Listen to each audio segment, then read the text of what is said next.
Is black tourmaline a good crystal for the chakras? Yeah, it absolutely can be. And it's really, really great, especially when a chakra is overactive. Now, what do I mean by that? Well, often when you think about chakras, you hear people talk about them being open or closed. And although they're depicted as flowers, they don't kind of open and close like the petals of a flower. They're an energy. And I want you to think about your own energy. When you woke up this morning, was your energy open or closed?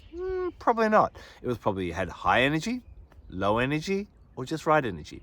And I kind of work on a bit of an imaginary scale, like 1 to 100, where you have a very underactive chakra or you have a very overactive chakra. And it can move up and down that scale really quickly or really slowly. Black tourmaline is absolutely amazing when any of your chakras are overactive.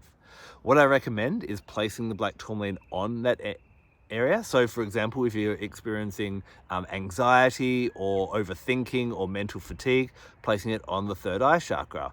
If you find that you're kind of being dominating or pushy, if you put it on your solar plexus, if you're speaking too much, on your throat chakra, and so on. And you can just rest it there, and being a black crystal, it helps to remove that unwanted energy away.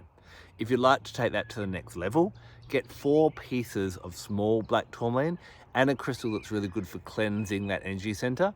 And so I might use something like a blue calcite on my throat chakra, put the blue calcite here, and then 1, 2, 3, 4 bits of little black tourmaline, moving and drawing that energy out of that as well. That can be really powerful. Now, remember that when it comes to the chakras, they resonate with rainbow colors, and this obviously isn't one of the rainbow colors, but it can be used for the base chakra, especially in helping to ground you in that way, especially when it's overactive and you're being a bit aggressive, a bit belligerent, or a bit reckless in life as well.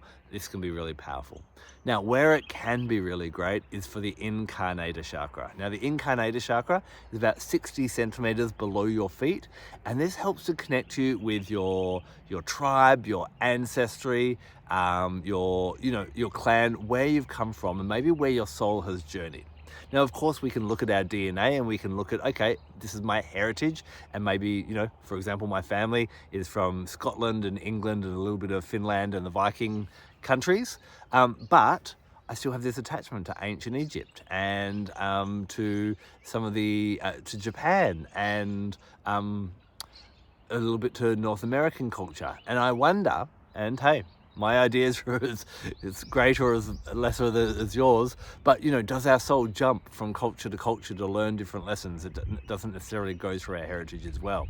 And black tourmaline could be really helpful with helping you to explore that and go through that incarnator chakra as well.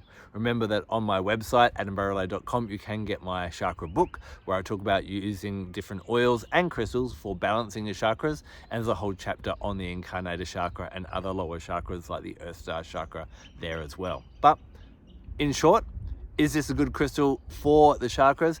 Yes, especially when they're overactive, helping to take that energy away. Either placing it there by itself or using it in a little mini grid can be really powerful, especially with the base chakra. But you can also use it for that deeper exploration of that incarnator chakra, which is a chakra that's kind of become more into our awareness over the last few decades or so. Remember, if you'd like to learn more about black tourmaline, check out my other videos on my channel that look at all the different uses for this as well. Especially if you want to deal with conflict, check out my next video and how black tourmaline can be helpful there. Thank you so much for taking the time to watch this video. I'm Adam Barralet. Blessed be.